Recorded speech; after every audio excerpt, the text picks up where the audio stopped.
Hi, welcome back to C Programming. We need to talk a little bit about the Unix system interface. If you do most of your programming in Windows on a Windows Win32 or 64-bit machine, doesn't really matter, but anything that is not Unix or Linux, this is not going to impact your typical programming day. However, if you'd like to know a little bit more about what goes on in a Linux system, just the way some things are put together, this may be of interest to you.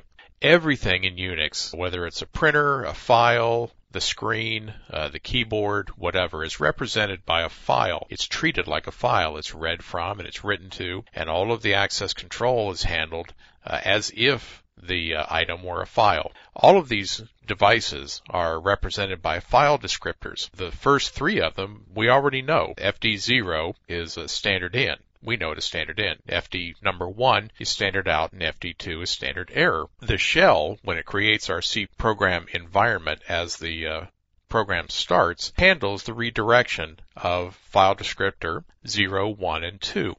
To do what we know as the normal input, which is typically the keyboard, the normal output to the screen, and standard error output to the screen. If we do some pipelining or redirection, taking from a file, giving to a file, just the way we saw several chapters ago, the shell in Unix is responsible for setting up standard in, out, and error to point to the correct file descriptors. If it has to open new files for reading or writing, it is going to check to see whether you have permission to read those files or write to those files or do what you're telling it to do based on your group and user permissions, who you are and what groups you're a part of, and who the file was created by, and who's allowed to get in there, what groups and users are allowed to read or write or execute or so on a particular file, and in this case a particular device. Our program never needs to know if it's reading from a file or writing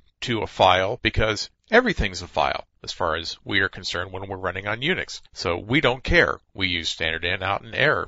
We have used those because the standard C library does the fix-up from the file descriptors to those names that we know. And printf, scanf, those kinds of functions do yet another fix-up to default to using the standard in, which defaults to using file descriptor 0, which defaults on farther down in the stack to the normal input, which is the keyboard file, set up by the shell. So we're relying on all of these layers all the way down through. And that's one of the things that makes C so portable, is that all we have to do is get the standard library set up properly and get a shell that understands what we're trying to do when it kicks off the program, and we're on our way.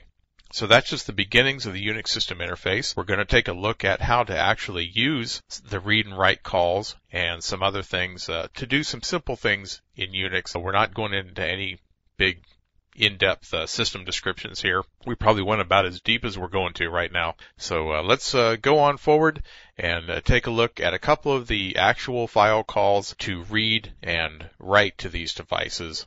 As we know, they're always files anyway, but we'll move right along.